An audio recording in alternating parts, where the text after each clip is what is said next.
နီတို့လာဆိုပြီးလန့်ကြည့်တော့ဖိုးထောင်တွေ့ပါဖိုးထောင်ကလန့်ပြီးတော့တပင်နောက်ကိုပုံနေပြီးတော့သူဖိတ်ကလေးနီတို့ရဲ့အတန်ကိုကြားသွားတော့ဟိုဖိတ်ကလေးနီတို့ကြားတဲ့အတန်နောက်လိုက်သွားတော့ဖိုးထောင်ကသူ့နောက်ပြန်လိုက်တော့ခဲလုံးနဲ့ခလုတ်တိုက်ပြီးတော့လဲသွားတယ်လဲသွားတော့ငါအကြံနေသွားပါပြီကွာဆိုပြီးတော့သူအဲ့လိုပြောနေတော့ကျောင်းဟောင်းလောင်ကဘုန်းကြီးကျောင်းဟောင်းလောင်လားမသိတီးသွားတယ်တီးသွားတော့သူ့ရဲ့ဟာမကျူးလွန်တဲ့စိတ်တွေကိုခံစားပြီးတော့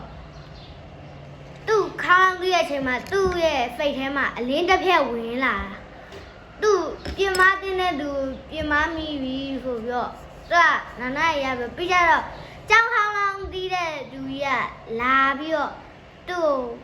ရဲတိုင်လာပြီလက်ထိတ်နဲ့အဲ့ဒါသူဖဲကြော်တဲ့သူတွေကိုပြင်မမိလို့ဆိုပြီးတော့ဖမ်းသွားတယ်။မာနေလား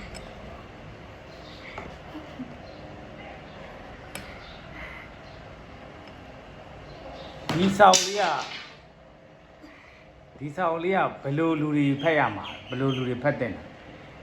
ရိတ်ရွာတွေကလူတွေဒါမှမဟုတ်အရက်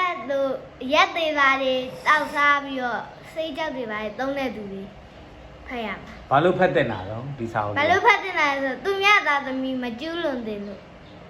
ဘယ်ရွယ်တွေကိုမကျူးလွန်အောင်မှာ ဆွေကြော်တဲ့သူဆွေကြော်တဲ့ စကြောတက်ဆိုအတက်ဘယ်လောက်တော့ ဆွေကြော်တဲ့ဆိုတာဖက်ရှိဖက်ကိုအဲ့လိုပါလေဖက်နစ်တူ ဟုတ်ကဲ့ပါကျေးဇူးတင်ပါတယ်